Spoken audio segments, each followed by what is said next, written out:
Vamos para o nosso segundo ponto. A questão da queda agora. Vamos a uma perspectiva reformada a respeito da queda. Vimos que o ser humano foi criado por Deus, agora falamos da origem, agora vamos falar do problema. O problema foi a queda. Tá? Eu quero fazer duas considerações antes de começar essa questão, a perspectiva reformada a respeito da queda. Que a primeira consideração, dentro da teologia reformada, é que o mal, o pecado, não se originou com o ser humano. O mal já existia antes do ser humano. O ser humano foi influenciado por este mal, mas já existia, tá? Nós temos vários textos que mostram que, por exemplo, Jesus disse que Satanás era mentiroso desde o princípio, que existia, a angelologia é uma matéria muito complicada porque nós não temos muitos dados. As pessoas dizem que Satanás era músico no céu, tal, mas não tem nenhum texto claro que diga isso.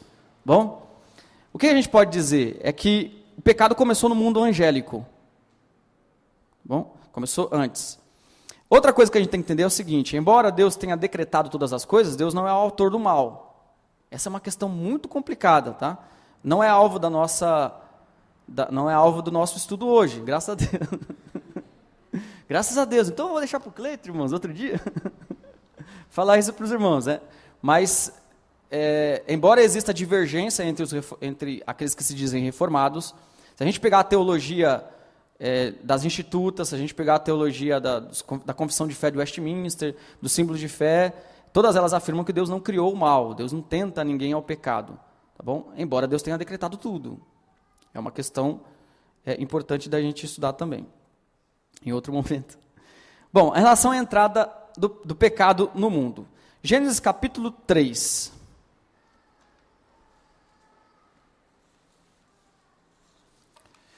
Vamos ler, irmãos, versículo, é o texto que mostra a entrada do pecado, né? Versículo 1 até o versículo 6. Do versículo 1 até o versículo 6, gostaria que cada irmão lesse um versículo. Não esqueçam, de forma bem dinâmica. Bom? Do versículo 1 até o versículo 6. Mas a serpente, mais sagaz que todos os animais selváticos que o Senhor Deus tinha feito, disse à mulher: é assim que Deus disse: não comereis de toda a árvore do jardim? Respondeu-lhe a mulher: do fruto das árvores do jardim podemos comer. Mas do fruto da árvore que está no meio do jardim, disse Deus: dele não comereis, nem tocareis nele, para que não morrais. Então a serpente disse à mulher: é certo que não morrereis.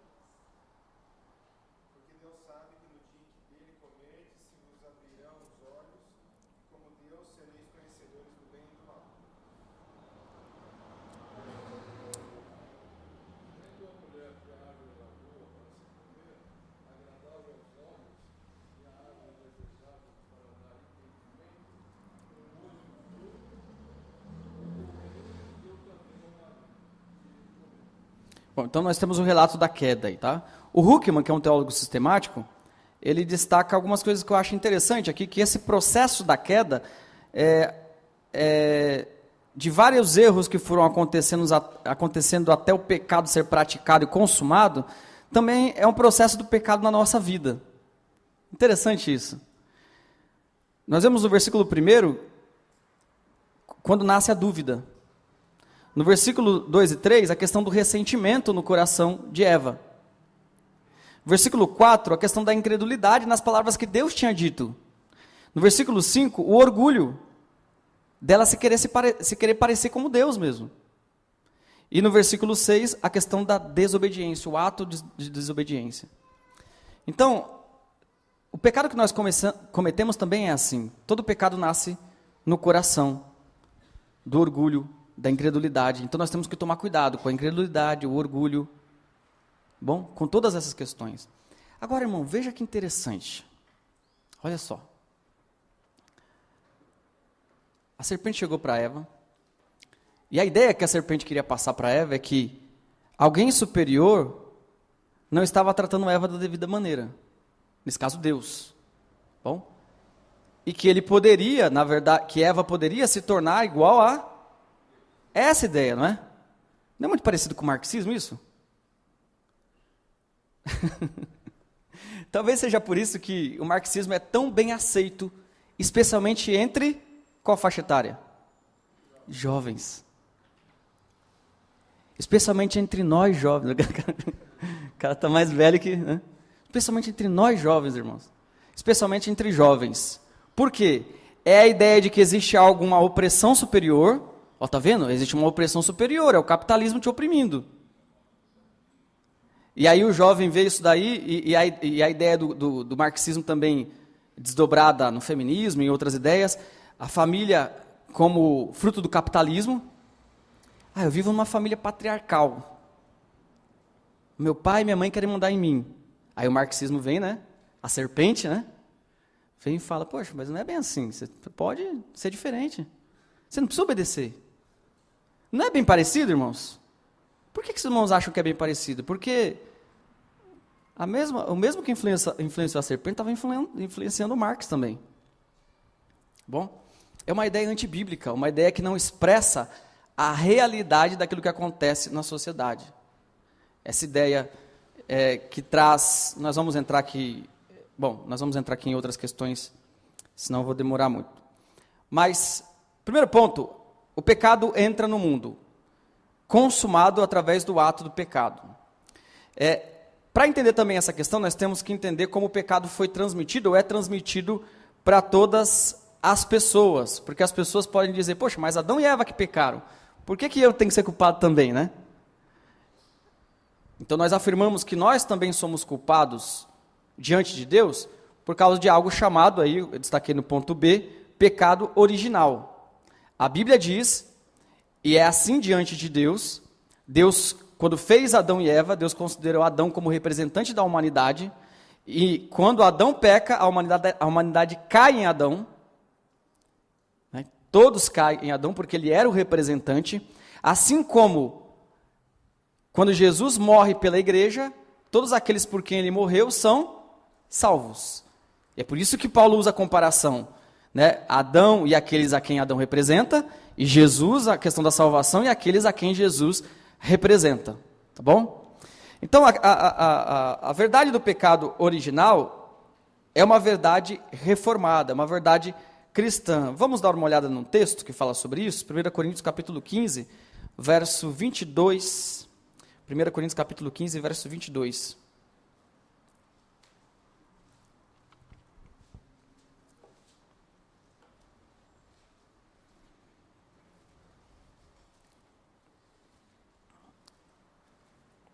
Algum irmão abençoado, ou irmã abençoada, pode ler para a gente?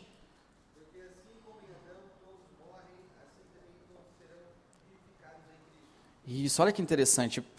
A questão da representação. Assim como todos aqueles que eram representados por Adão morreram, ou seja, toda a humanidade, assim também todos aqueles que são representados em Cristo vivem, ou seja, a igreja, os filhos de Deus. Versículo 45, algum irmão pode ler?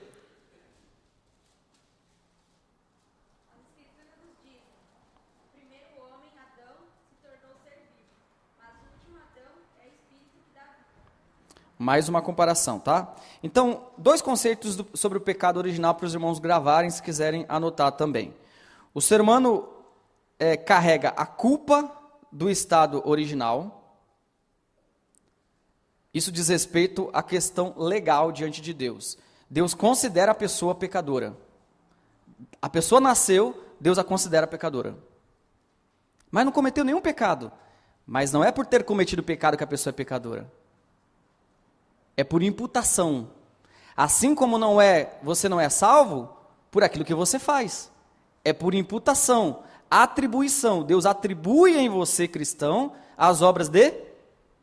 E quando a pessoa nasce, Deus atribui a essa pessoa o pecado de Adão. Mas não é somente por isso que o ser humano é pecador, não é só por causa da culpa. É por causa da corrupção também. Então grave isso, culpa e corrupção. Ou seja, a natureza do ser humano é pecaminosa. E desde criança, quando vai crescendo, o ser humano já começa a demonstrar que é pecador. Eu tenho uma filha que vai fazer 4 anos, então eu sei como é que é. Ela brinca com a Isabela, que é a filha da minha cunhada. Estão brincando com o mesmo brinquedinho lá, às vezes, né? Parecido, mas ela quer o brinquedinho da outra. Porque o ser humano carrega o pecado, essa corrupção do pecado dentro de si. Existem vários textos que falam sobre isso, irmãos. Eu não vou ficar citando todos os textos, tá? Para os irmãos. Outro ponto importante relacionado a isso é a questão da universalidade do pecado. Esse aqui eu vou ler alguns textos, ou melhor, vou ler só um texto e pedir para os irmãos lerem, e vou ler os outros textos aqui para ficar mais claro. Esses conceitos são importantes. Primeiro, aí, só recapitulando, a entrada do pecado no mundo, a questão do pecado original, a transmissão, né, a questão da culpa do pecado e também da corrupção do pecado, e a questão da universalidade também é importante. Nós temos que entender que todo ser humano é pecador. Ninguém é justo diante de Deus, por si só, tá bom? Sem influência do Espírito Santo. Quem torna a pessoa justa é já outro estágio, né? A questão da redenção, a obra de Cristo. Vamos ver alguns textos que falam sobre isso? Romanos capítulo 3, é o texto clássico a respeito desse assunto. Romanos capítulo 3, verso 10.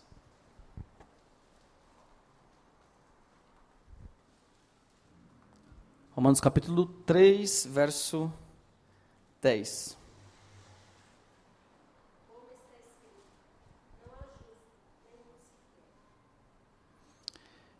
Bom, Paulo está falando sobre a culpabilidade de todas as pessoas. Ninguém é digno diante de Deus, ninguém é digno da salvação. Os judeus não são superiores aos gentios, aqueles que não são judeus. Paulo está explicando isso no contexto. Não há um justo diante de Deus. Paulo está falando isso, mas o Antigo Testamento diz, por exemplo, que Abraão era uma pessoa justa. Noé era uma pessoa justa. Daniel era uma pessoa justa. Como explicar isso, irmãos? Se não há um justo sequer, por que existiram pessoas justas? Então, a questão é que não há nenhuma pessoa justa por natureza, por si só. O ser humano é injusto, tá bom? Por natureza. Quando essa pessoa é chamada de justa, é porque o Espírito Santo operou nessa pessoa para que ela pudesse, então, ser redimida, né? E foi atribuída a ela a justiça de Cristo. Mas lá no Antigo Testamento, isso, porque a salvação em Cristo, ela alcança todos os eleitos, do passado, presente e futuro. Bom, o poder da salvação de Jesus Cristo. Outros textos aqui, por exemplo, eu vou só citar, tá bom? Não precisa que os irmãos abrirem a Bíblia. Davi dizendo, eu nasci na iniquidade, em pecado me concebeu a minha mãe. A continuação do capítulo 3 de Romanos, pois todos pecaram e carecem da glória de Deus. Efésios capítulo 2, versículo 1, ele vos deu vida estando vós mortos nos vossos delitos e pecados. Bom, tudo isso aqui declara que o pecado é universal, alcançou todas as pessoas. Outra coisa importante da gente mencionar é a questão das consequências do pecado, voltando lá para Gênesis capítulo 3, versos 7 ao 16. Bom, essas consequências são importantes para a gente entender, especialmente nessa comparação que estamos fazendo com o marxismo, que essas consequências expressam muitas vezes aquilo que essas ideologias antibíblicas, as atitudes que essas ideologias antibíblicas tomam. O primeiro ponto interessante aí relacionado às consequências é a questão da vergonha no versículo 7. O homem não havia tido vergonha ainda antes da queda. Depois da queda, o homem passa a ter, o ser humano, homem e mulher, passa a ter vergonha. O versículo 8 aí de Gênesis capítulo 3 demonstra também que o homem acaba fugindo de Deus. Veja, depois da queda, há consequências no próprio funcionamento do ser humano. Aquele que havia sido feito à imagem de Deus, continua sendo imagem de Deus, mas por causa do pecado, as suas atitudes, aquilo que ele pensa, as atitudes que ele toma, aquilo que ele sente, seus desejos são corrompidos. Versículo 8 nós vemos que o ser humano passa a fugir da presença de Deus. Não é isso que acontece hoje? O pecado faz com que as pessoas fujam até da realidade de que Deus existe. Versículo 12 nós vemos algo muito interessante, que é a questão de que o ser humano passa a se vitimizar. Versículo 12 de Gênesis, capítulo 3, diz o seguinte: Então disse o homem: a mulher que me deste por esposa, ela me deu da árvore, e eu comi. Bonitinho para Adão, né? Colocar a culpa na esposa. É uma característica de vitimização. Característica da ideologia marxista.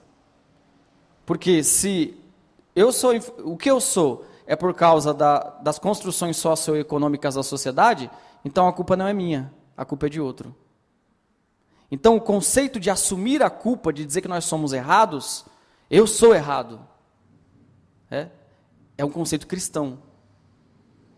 No marxismo não existe esse conceito, porque não existe conceito de Deus, então não existe conceito de verdade moral absoluta, portanto não existe conceito de pecado. Existe conceito de errado no sentido daquilo que é feito ou não em favor do Partido Comunista. Tudo que é feito a favor do partido, mesmo se for errado para a moral cristã, como a corrupção, mas se for a favor do partido, então é algo que deve ser feito com honra. Por isso eles fazem esse sinal aqui, né? Comunista. Tá bom? Por isso, irmãos, que nenhum marxista que se preze vai considerar a moralidade cristã. Ele não acredita em Deus. Eles falam contra a corrupção, mas o que eles consideram como verdade e erro diz respeito à obediência ao partido. A corrupção é errada. Só que no fundo eles acabam roubando, por quê? Porque eles não consideram realmente errado. Porque esse errado de não roubar, onde que está escrito não roubarás, não furtarás? Na Bíblia. Isso é um padrão cristão.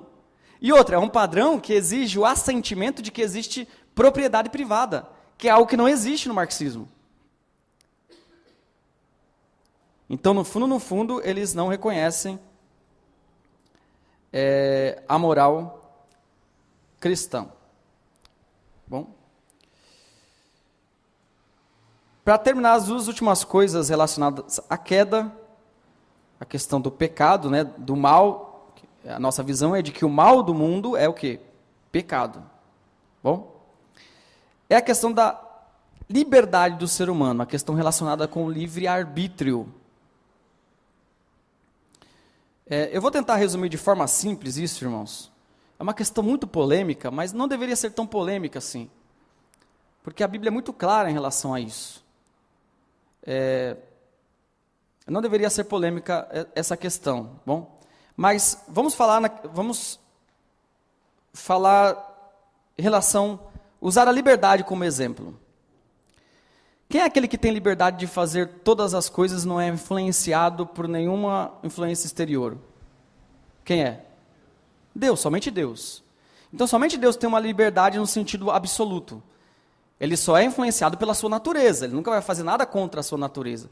Mas não que ele queira fazer, porque se ele tem a natureza, logo a natureza que impera nos desejos dele. Então, somente Deus tem liberdade de fazer todas as coisas segundo os seus próprios desejos. O que o ser humano tem, na verdade, sempre teve, olha só, o ser humano tem e sempre teve, é a liberdade de tomar decisões de acordo com a sua natureza. O ser humano sempre teve isso e sempre vai ter. Tá bom? Antes da queda, o ser humano tinha a liberdade de tomar decisões de acordo com a natureza dele? Sim. Depois da queda, o ser humano tem condições de tomar decisões de acordo com a natureza dele? Sim. Mas o que muda? A natureza. Antes da queda, a natureza do ser humano era pura, inocente, alguns gostam de usar essa designação.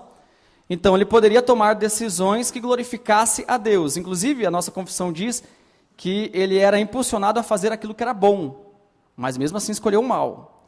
Depois da queda, a Bíblia fala de outra influência no coração do ser humano. A corrupção, o pecado passa a influenciar o ser humano, de modo que ele não consegue mais glorificar a Deus, ou tomar decisões que glorifiquem a Deus, ou escolher a Deus por si só, sem que o Espírito Santo opere no coração dele.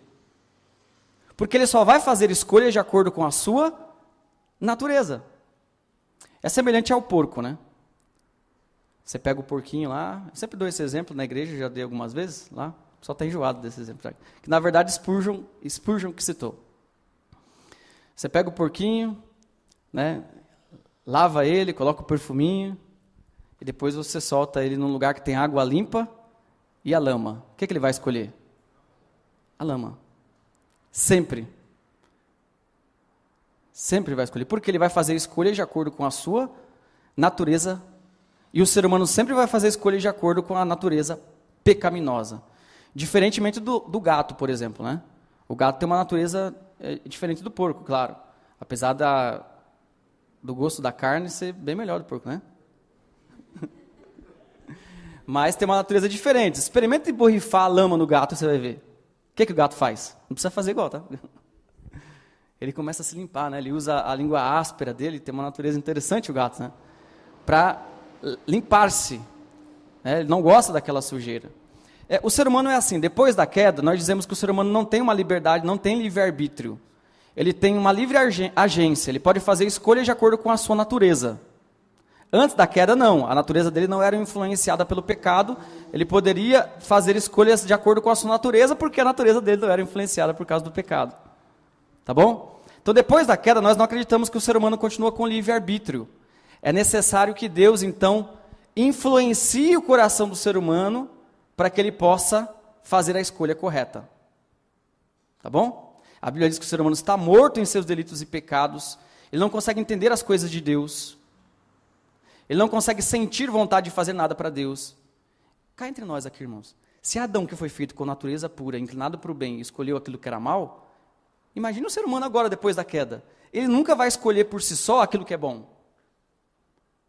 Se nós pregássemos o Evangelho para uma pessoa e o Espírito Santo não operasse no coração dela, influenciando a vontade dela, a gente ficaria pregando, mostrando o caminho, a pessoa sempre escolheu o mal. Sempre escolheu o mal, assim como o porco sempre vai escolher a lama. Muitas pessoas não entendem a questão como Deus age, que o ser humano não tem livre-arbítrio, e pensam que Deus obriga o ser humano a aceitá-lo. Irmãos, Deus não é o ser humano. Como é que eu faço para convencer uma pessoa? Eu, ser humano, convencer outro? Eu fico insistindo, né? Vamos lá, Cleiton. Né? Vamos lá, vai para o seminário, deixa eu estudar aqui. Deixa eu estudar sossegado aqui. Eu tento insistir para ele, porque eu não posso mudar a vontade dele, o coração dele. Deus não obriga ninguém a aceitá-lo, porque Deus age na vontade, de modo sobrenatural. Jesus disse para Nicodemos o seguinte, João capítulo 3, assim como não sabemos de onde vem o vento, nem para onde vai, assim é todo aquele que é nascido do Espírito. Nós não sabemos o momento que Deus está regenerando uma pessoa. É algo dele, é um mistério de Deus, mas nós sabemos que não é por decisão da pessoa. Nós temos vários textos que dizem isso. Não foram vocês que escolheram a mim, antes eu vos escolhi. Porque não é pelas obras. Imagine, irmãos, que se a salvação fosse só pela escolha, eu ia me gloriar. Falar, pô, eu escolhi, cara. Fulano não escolheu. A diferença entre eu e ele, Deus, é que eu escolhi. E não é, os dois estavam cegos. Estamos falando da antropologia, isso aqui já está puxando para a questão da expiação, né?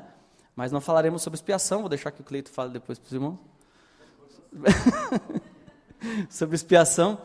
Mas, na questão antropológica da natureza do ser humano, dá para entender que o ser humano não tem condições de escolher algo que glorifique a Deus? Ele tem condições de escolher família, curso, se ele vai viajar para Jundiaí ou para Sorocaba, porque a natureza dele, embora pecaminosa, não tirou essa capacidade dele.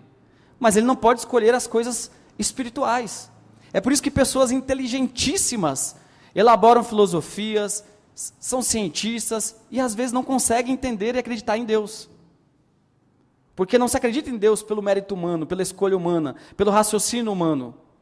Tá bom? Eu vou ler alguns textos que falam sobre isso, irmãos. E aqui nós entramos no assunto da depravação total, incapacidade total. O ser humano é incapaz de, por si só, de se entregar a Jesus Cristo, de escolher coisas que glorifiquem a Deus, de fazer escolhas boas espiritualmente. Vamos ver alguns textos que falam sobre isso? Eu vou pedir para os irmãos serem bastante dinâmicos, e para a gente ler rápido os textos, tá? Primeiro, O que a Bíblia diz que o ser humano é sem Deus depois da queda? Cego. Tá bom? Vamos ver o texto que fala sobre a cegueira? 2 Coríntios capítulo 4, verso 4. 2 Coríntios 4, 4. O ser humano é cego.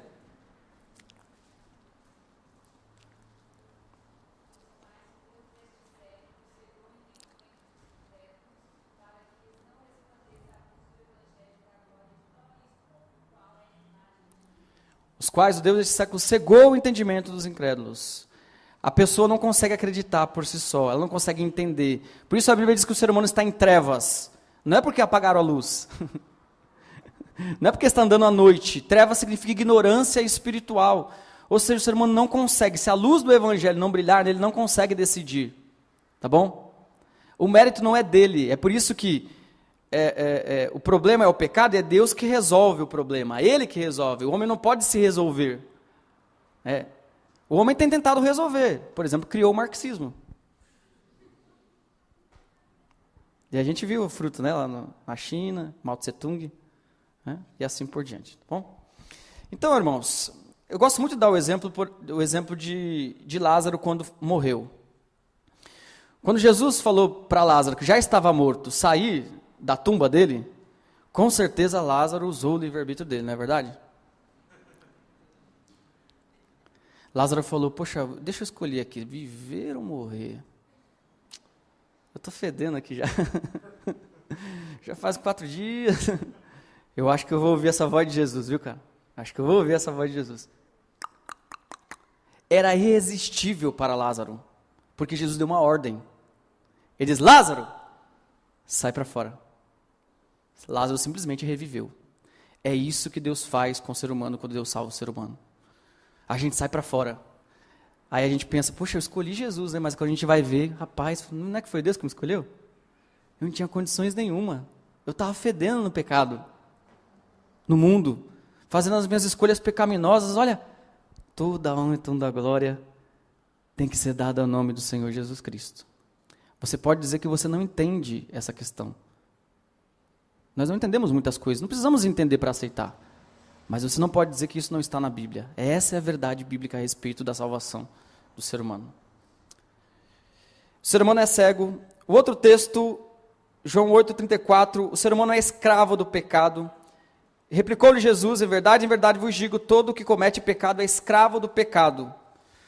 Então, o que comanda o arbítrio da pessoa que não tem Jesus? Quem comanda é o Senhor da vontade dela. Quem é o Senhor da vontade dela? O pecado. Se depender dela, ela sempre vai fazer escolhas pelo pecado.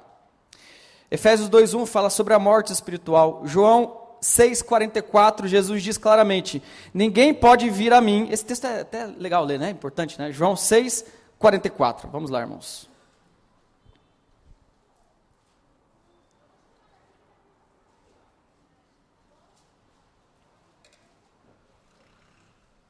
João 6,44.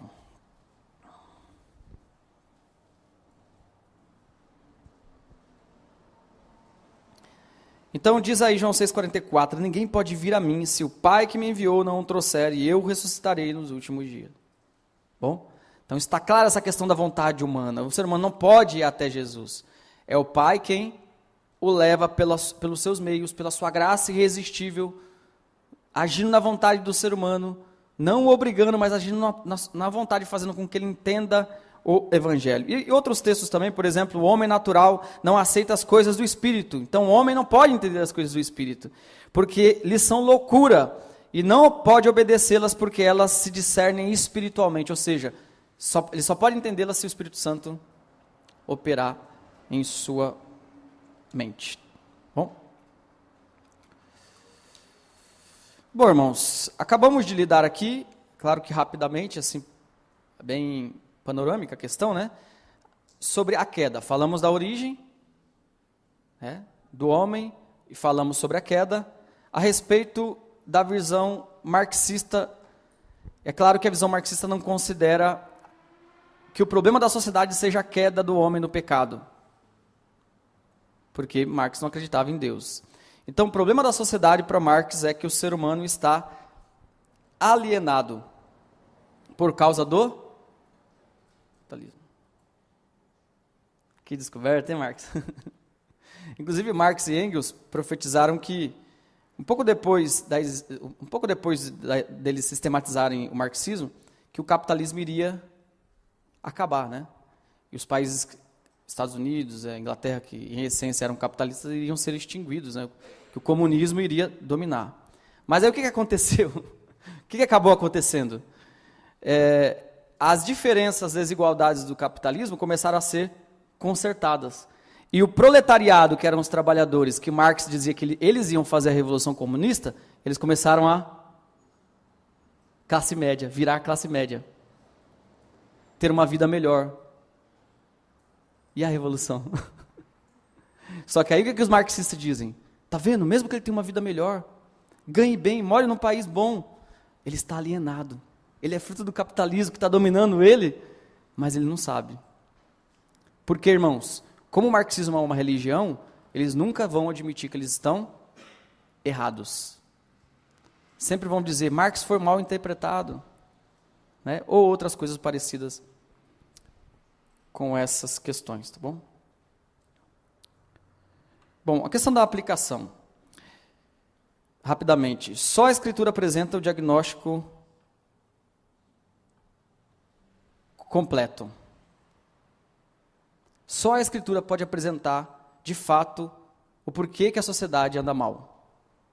Quando nós vestimos outros óculos, por exemplo, a comparação que eu estou fazendo com o marxismo, nós chegamos a interpretações erradas. Então, como eu sou um cristão e acredito que o mal do mundo, aprendo na igreja que o mal do mundo é o pecado, mas quando chega na escola, na faculdade, em outros lugares, eu começo a estudar sobre o mal que há no mundo, e aí eu começo a acreditar que, na verdade, o mal do mundo é a luta de classes. Irmãos, não é a luta de classes. Isso não está na Bíblia.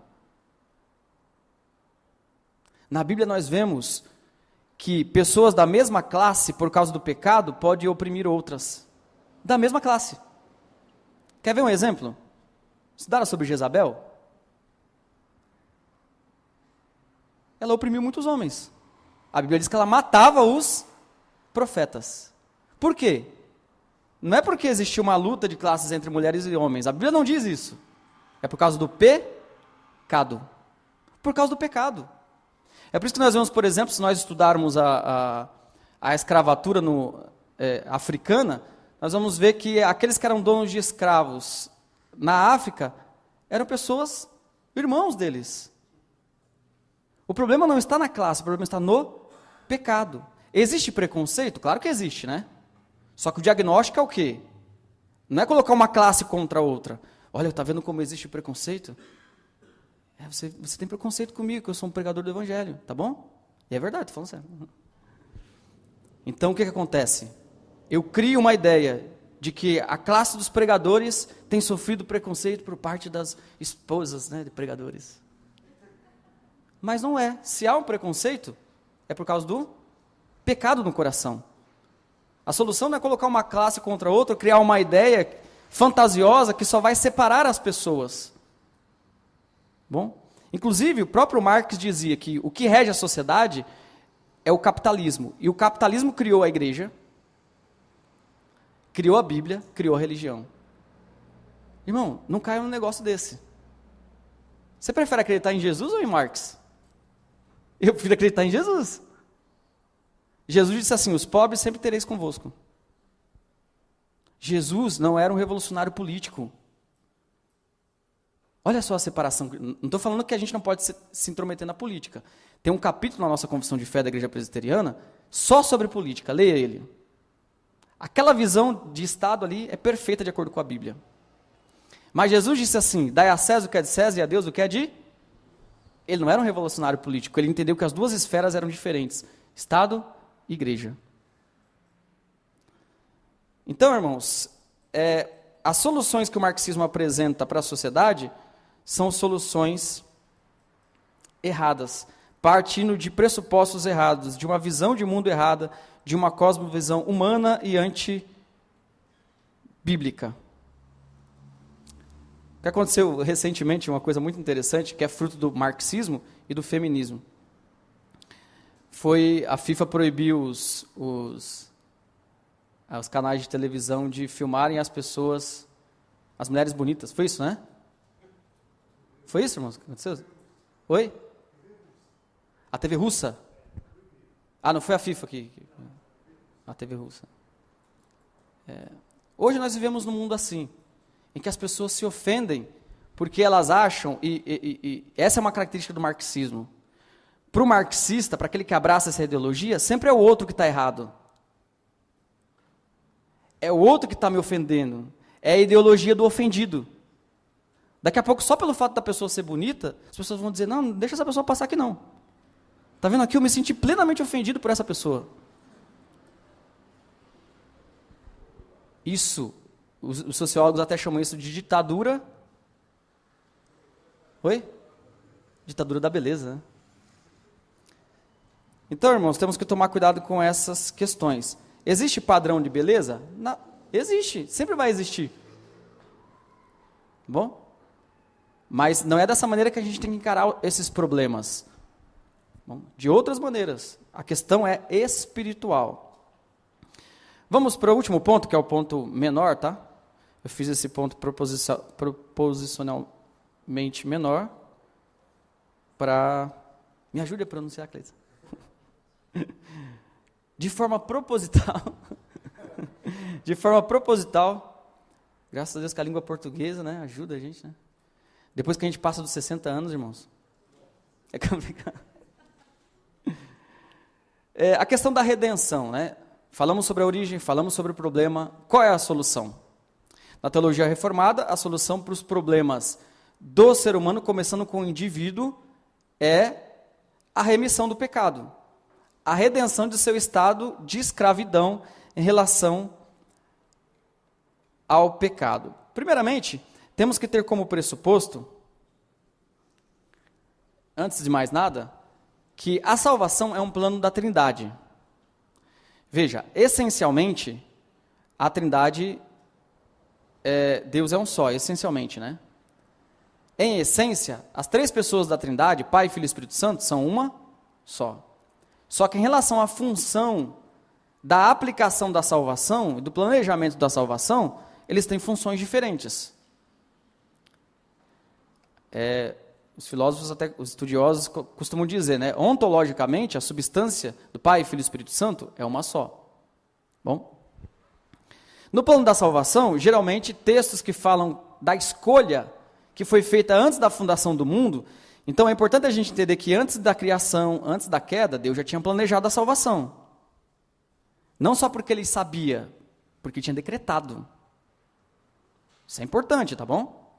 A Bíblia fala da eleição antes da fundação do mundo. É Deus que elege essas pessoas, Deus Pai sempre está associado à eleição, Deus Filho sempre está associado à redenção, aquele que morre, aquele que compra a igreja, aquele que redime, que resgata as pessoas, e o Espírito Santo sempre está associado à aplicação, é Ele que ilumina. O Pai escolheu, o Filho já fez a obra, agora o Espírito Santo faz com que a pessoa entenda essa verdade. Então, o primeiro ponto relacionado à questão da solução é entender que Jesus Cristo é o tipo perfeito da imagem de Deus. E Deus quer restaurar a imagem que foi perdida lá, ou corrompida, não perdida, mas corrompida por causa do pecado original.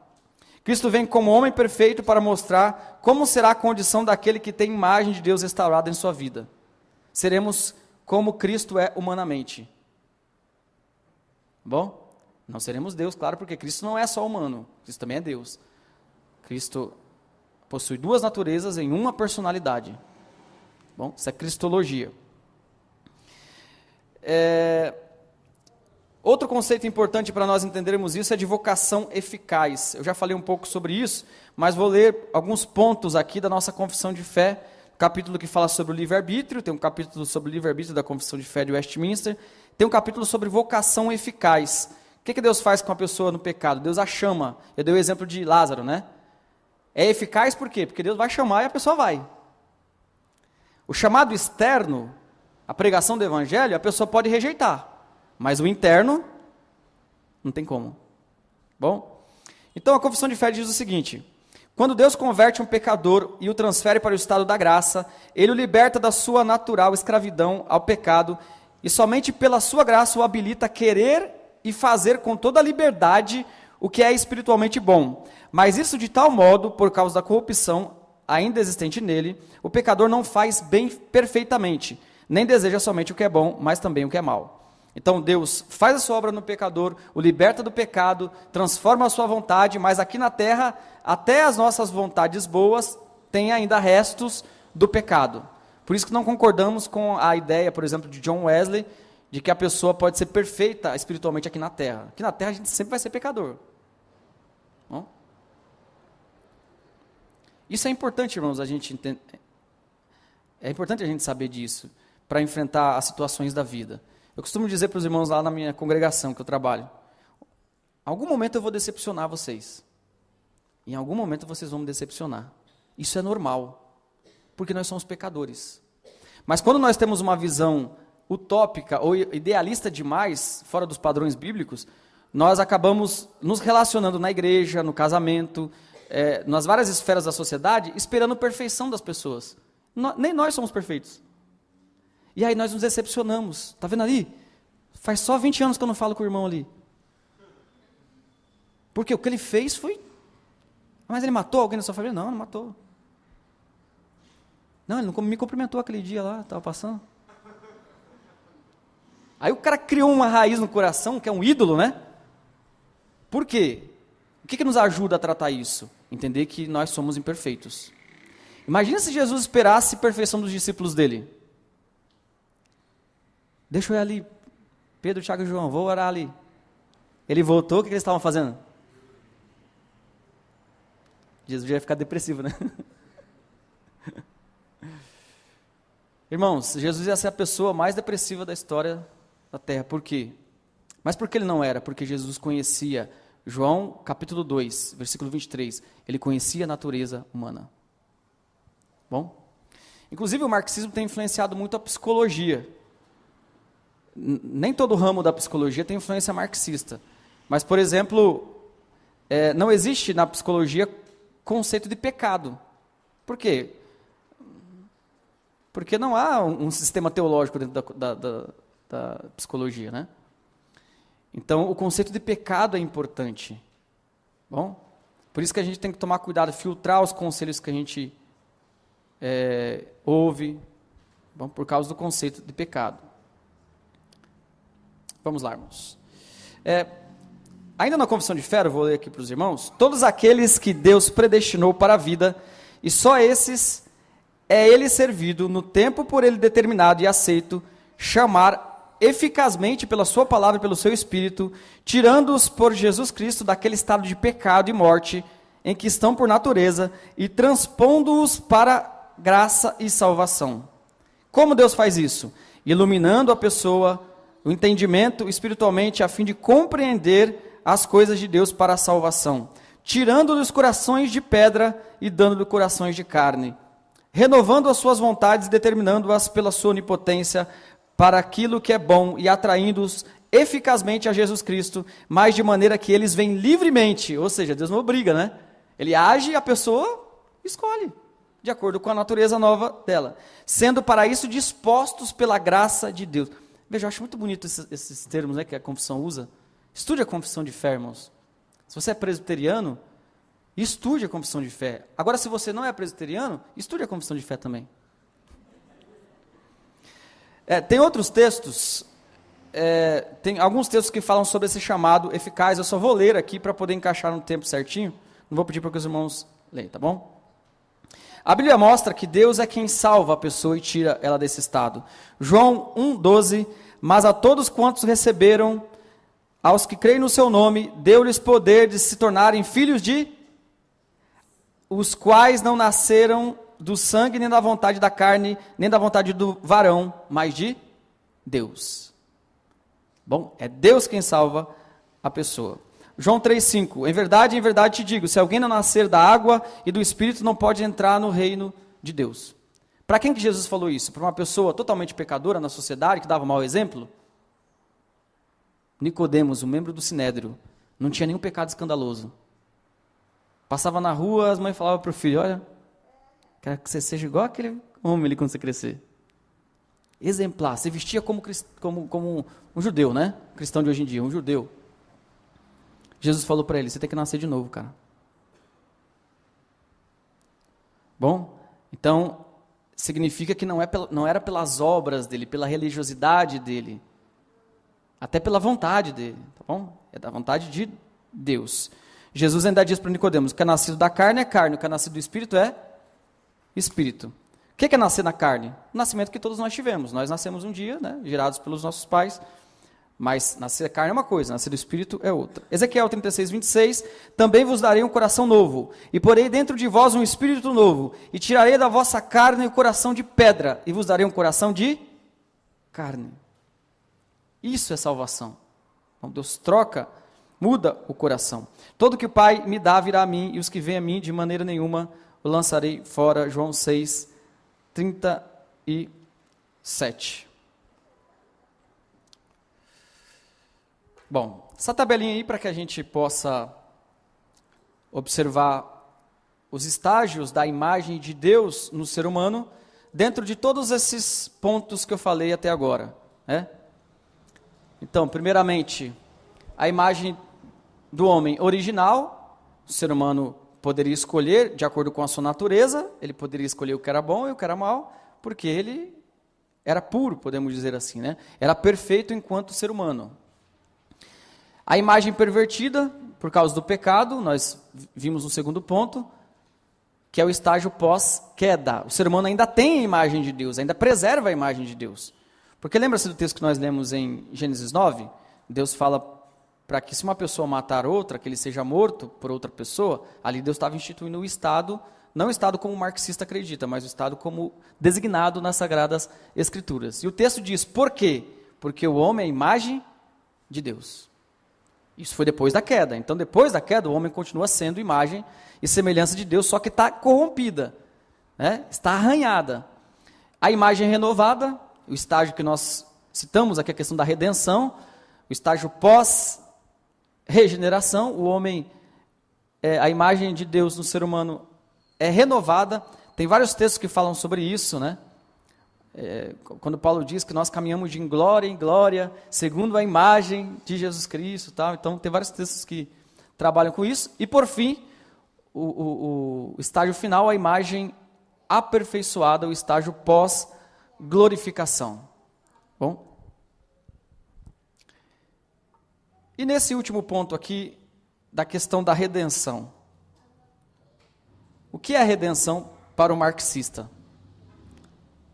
Alguém pode ler essa frase que está entre aspas? A abolição da propriedade privada é a abolição da alienação. Maravilha, né? Para Marx, o grande problema da sociedade, um dos grandes problemas, é a questão da propriedade privada. Para ele, o próprio rico, burguês, criou o Estado para proteger a propriedade privada. Então a solução é usar o Estado para que não exista mais propriedade privada. Você sabe em que ranking que o Brasil está no mundo em questão de propriedade privada? Privada não é aquele do banheiro não, tá? Está em últimos lugares no mundo. Uma lista de 200 países, está 150 e pouco lá, né, dos 50 últimos. Porque quando você tem alguma coisa no Brasil, na verdade essa coisa não é tua, é do governo. Você compra o carro, mas você paga um absurdo para manter aquele carro que você já comprou, que você já pagou. Você compra um terreno, você paga um absurdo. Por quê, irmãos? Veja, eu quero que os irmãos entendam que tudo isso é influenciado por uma visão política e por uma ideologia que não é a ideologia cristã. Por que em países que são mais desenvolvidos a propriedade privada é respeitada? O que é teu é teu.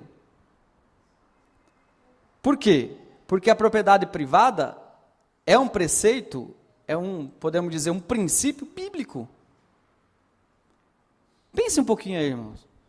Onde é que nós percebemos na Bíblia que a propriedade privada deve ser respeitada? Que eu devo respeitar o que é do outro? Os 10 mandamentos. Qual o mandamento?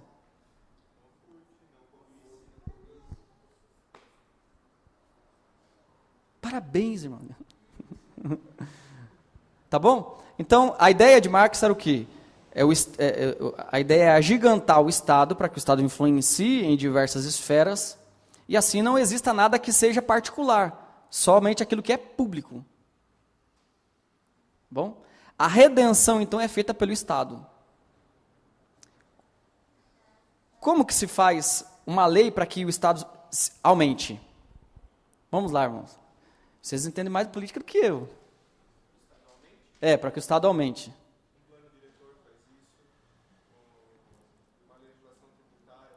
Uma legislação tributária, aumentando as cargas de impostos. Eu arrecado mais para...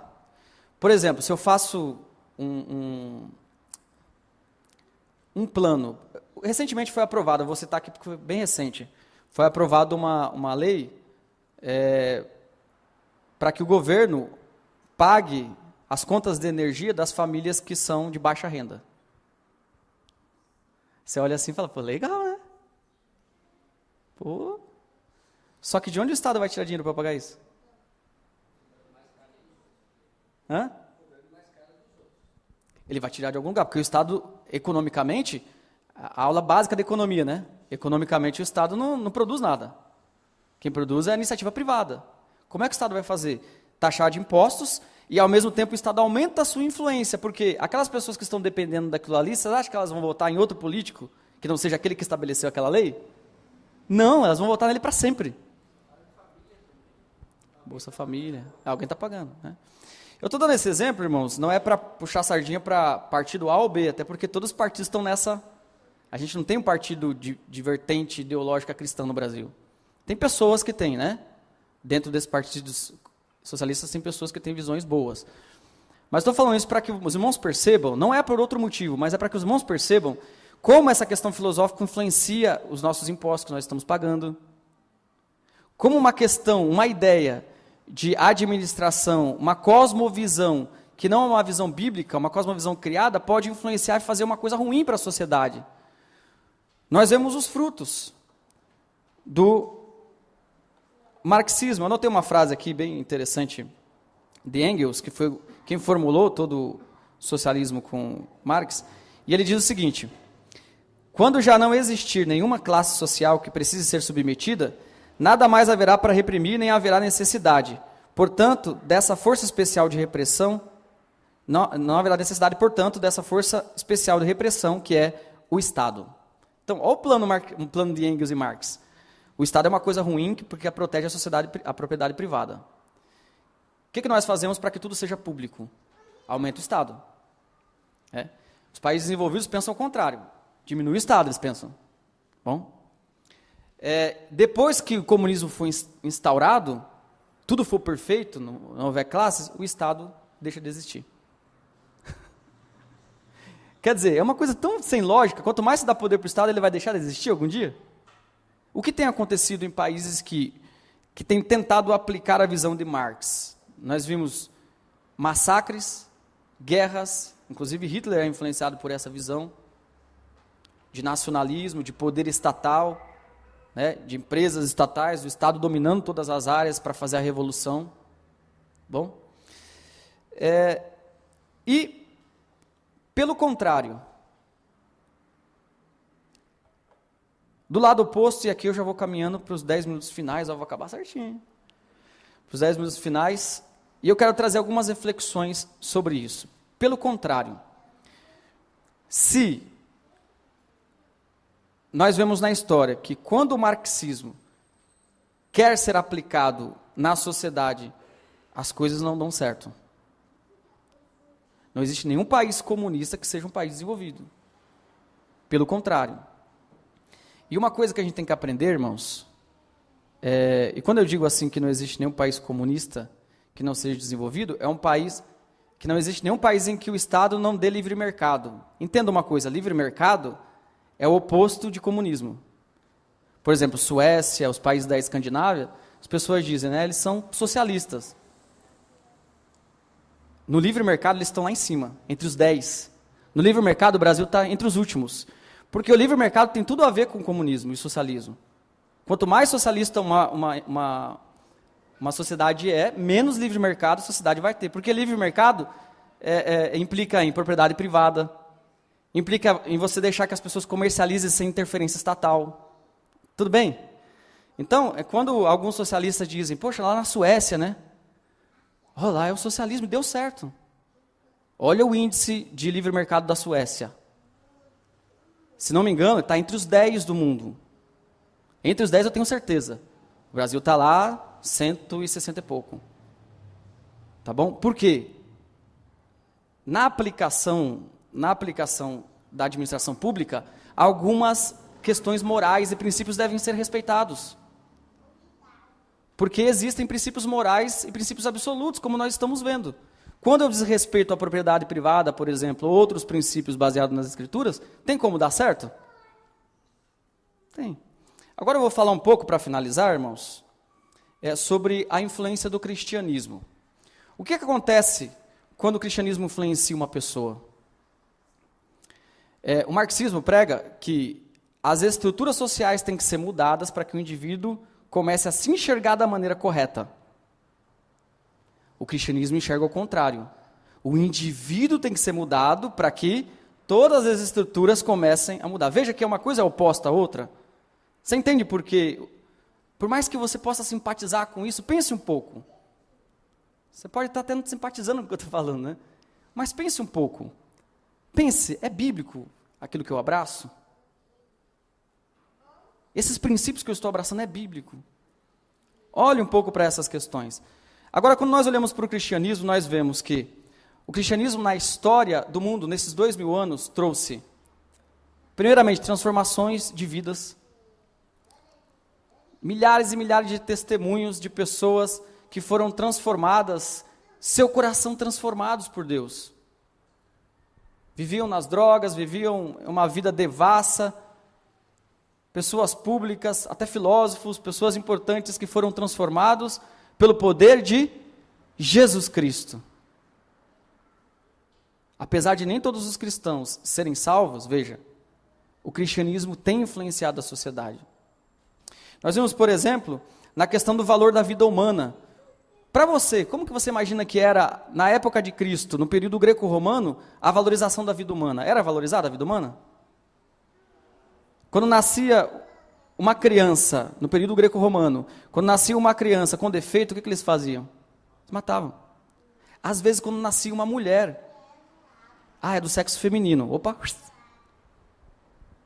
O cristianismo começou a colocar os seus pressupostos na sociedade, por causa de pessoas que nasceram de novo e foram influenciando. E mostrando que o ser humano, a vida humana deve ser respeitada, porque a vida humana é, como nós estudamos no primeiro ponto, a imagem de Deus. Esse negócio de não poder matar, de respeitar, saiu da onde? Do cristianismo. Agora, essas pessoas que dizem lutar pela liberdade, que na verdade são marxistas, elas lutam contra quem? Contra o cristianismo. E engraçado que elas só têm liberdade para poder falar isso em países que o cristianismo influenciou. Por exemplo, existe liberdade para alguém levantar uma bandeira de LGBT na Rússia? Mas aqui no Brasil pode levantar? Nos Estados Unidos? Porque são países que foram formulados com pressupostos cristãos, dando liberdade para as pessoas. O conceito de liberdade não existia antes do cristianismo. A relação de igreja e Estado, ou de religião e Estado, a diferença das esferas não existia antes de Calvino. No mundo greco-romano, quem fazia um trabalho braçal, era uma pessoa indigna. Quem era importante eram os filósofos. Então tinha a classe dos filósofos, né? Os pensadores. Eu sou pensador. Que classe você é? Eu sou trabalhador braçal. Poxa vida. Então fica aqui, né? O que Calvino disse na teologia de trabalho de Calvino? O trabalho é digno diante de Deus. E sendo feito para a glória de Deus, ele glorifica Deus. Tão importante quanto uma pessoa que está pregando. Tão importante quanto alguém que prega o evangelho para a igreja, é a pessoa que no seu trabalho, trabalha fazendo o melhor para Deus. Mudou. As pessoas começaram a trabalhar de que maneira? E é por isso que o pensamento de Calvino influenciou depois os Estados Unidos e assim por diante. Os irmãos já sabem bastante dessa história. A questão da moralidade sexual no mundo greco-romano. As pessoas se relacionavam com mortos, necrofilia. As pessoas se relacionavam com crianças, pedofilia. O comportamento homossexual, tudo era comum naquela época. O cristianismo começou a colocar os padrões. E hoje as pessoas lutam contra os padrões do cristianismo. Mas nós estudamos aqui, se não houver padrão, o que impede que uma pessoa, um adulto, tenha relações sexuais com uma criança? Ah, não, mas é errado. Mas se não tiver padrão, não vai ser errado. Porque o pedófilo diz, eu nasci desse jeito. É uma construção social, eu não tenho culpa. Vocês entenderam? O mundo está caminhando para o caos. O que construiu o mundo, irmãos, e o mundo só não está em um caos maior por causa do cristianismo. Isso é teologia reformada, graça comum. Deus preserva o mundo porque os cristãos ainda estão aqui. É graça comum isso. Por isso nós vemos beleza ainda, pessoas ímpias tomando decisões certas, ateus. O Luiz Felipe Pondé, por exemplo, ele é um ateu. Só que ele admite que sem o cristianismo a sociedade não sobrevive. E ele se diz ateu conservador, veja que coisa louca, né? Por quê? Apesar de não acreditar em Deus, ele pelo menos tem um pouco de raciocínio na mente dele, pela graça comum, e ele pensa, calma, se não tiver um padrão de construção da sociedade, o que é que vai virar a sociedade? Cada um vai ter um padrão de moralidade. Aí bom, não vou fazer citações muito absurdas para impressionar os irmãos, porque... Bom, a moralidade, a questão da dignidade das mulheres. Olha só isso aqui, irmãos. Qual religião que considera a mulher digna? Fora o cristianismo, qual? Fora o judaísmo também, né? Mas é padrão moral é uma coisa só, né? Judeus e cristãos. Recentemente, um pastor, o professor nosso, falou que foi em Dubai. Você lembra disso? Não sei se o Sauer lembra. E não é porque ele é rico não, tá? Porque ele recebeu uma promoção lá para fazer uma viagem, e ele foi em Dubai, e lá a maioria é muçulmana. Os irmãos sabem como as mulheres muçulmanas são tratadas?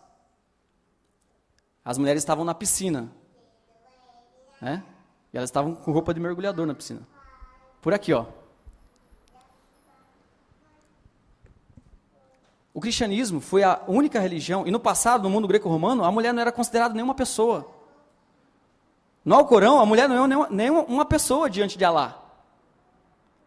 Foi o cristianismo que falou assim, homem e mulher são iguais. Olha o que Paulo fala, isso é maravilhoso. Em Cristo não há grego, não há judeu. Aí o pessoal já, caramba, o judeu já fica louco da vida, né? Em Cristo não há grego, nem judeu, já revolucionou. Em Cristo não há homem, não há... Aí o mundo greco-romano, que religião que é essa? Então, a religião que começou a buscar o direito de todas as pessoas, inclusive das mulheres, e onde as mulheres são livres, pesquise sobre as mulheres que vivem em Israel. Elas vão à praia, com roupa de praia. Por quê, irmãos? Vai para a praia, né? Tem que ir com roupa de praia. Tem uns detalhes que os irmãos podem se impressionar, né? Todas elas têm uma metralhadora, né? Tal. Verdade. Muitas delas, né? E é engraçado que o índice de estupro lá é bem pequeno. Por que será?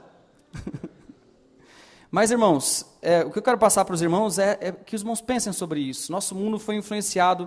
Olhe para o Ocidente e olhe para o Oriente. Veja a questão da liberdade.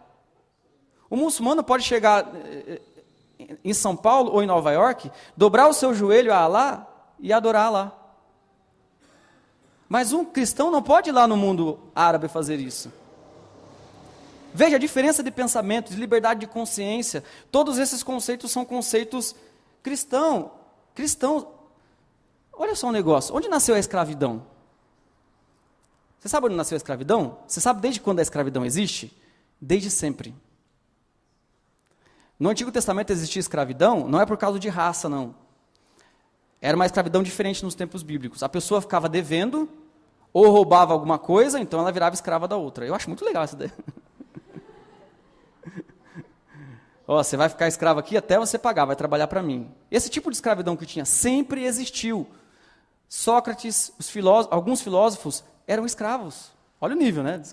Camarada. os Estados Unidos passou por um problema grave de escravidão. O Brasil também passou, irmãos? Sim. Todas as sociedades? Sim. Mas qual foi a sociedade que aboliu a escravidão? A primeira. A primeira foi os Estados Unidos. O que oficialmente falou assim, é errado em nosso país. Pode ser que tenha racismo lá, a gente sabe que tem tudo. Mas foi o primeiro país oficialmente a acabar com isso por influência de muitas igrejas lá, de muitos de nossos irmãos. Tá bom? E depois foi abolido isso no Brasil também por influência de nossos irmãos. Bom, a questão do trabalho, da economia, a questão do livre mercado, todos esses pressupostos tiveram influência cristã. Sem contar inúmeras influências na arte, na ciência, a própria ciência natural nasceu do cristianismo, da ideia de que Deus criou todas as coisas, então a criação é obra de Deus. Então eu devo estudar a criação. Aí nasceu a ciência, dessa ideia. Bom? E incontáveis coisas boas que aconteceram por causa do cristianismo, muito mais coisas boas do que coisas ruins. Só que diante de tantas sociedades ruins e religiões ruins que oprimem a sociedade, o que a nossa mídia, o que os nossos políticos dizem que na verdade é ruim? O cristianismo. Eles dizem como o cristianismo é opressor. Você só pode dizer isso porque você vive num país que foi influenciado pelo cristianismo. Você não pode chegar na Rússia e dizer como o comunismo é opressor. Na Praça do Kremlin, será que pode fazer isso lá? Não, porque não há liberdade. E agora, irmãos, eu faço um apelo final. Eu passei 1 minuto com o horário, veja só, interessante. Eu faço um apelo final. Um apelo à tua alma. Diversas vezes na Bíblia, o povo de Deus foi confrontado por Deus.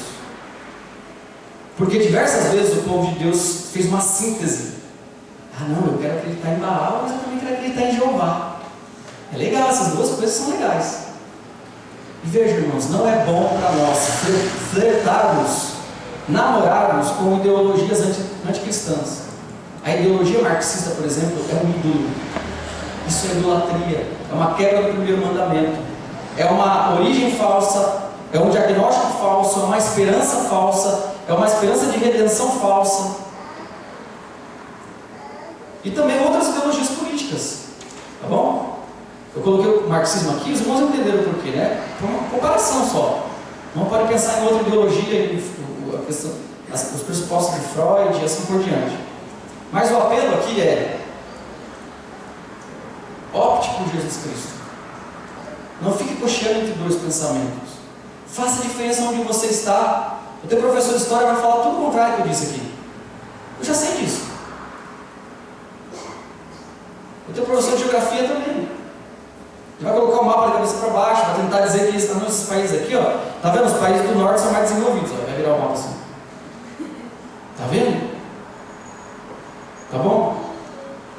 Por quê, irmãos? Porque é um perigo, porque o coração do ser humano é muito mais inclinado a acreditar na mentira. Fujamos disso. Se a nossa visão é cristã, então façamos a leitura do mundo. Outras coisas que você pode estudar, você está lendo um livro. Nietzsche está muito na moda, né? Poxa, como Nietzsche é legal. Não é nada legal. Pode parecer sofisticado, mas não funciona. Especialmente não funciona em relação à alma, não é real. Então, opte por Cristo. Opte por Jesus Cristo. Se entregue a Jesus Cristo com todo o seu coração. Sabe o que significa que Jesus é o Senhor? E está na moda a religião hoje? Tratar Jesus como se fosse um bebê. Olha, como Jesus é legal aqui. A gente tem que cuidar de Jesus. Jesus é Senhor da nossa vida. E a palavra usada como Senhor na Bíblia é Senhor de escravos. Ou seja, se Jesus é o Senhor da minha vida, Ele tem que mandar em tudo aquilo que eu penso. Se Jesus é o Senhor da minha vida, eu não tenho o direito de pensar qualquer coisa a respeito de qualquer assunto. Sobre família, eu tenho que pensar aquilo que Jesus pensa. Se Ele é o Senhor da minha vida. Se Jesus é o Senhor da sua vida, então, de fato, mergulhe na Escritura Sagrada. Leia a Escritura Sagrada, estude a Escritura Sagrada. Só Jesus é capaz de transformar o coração das pessoas.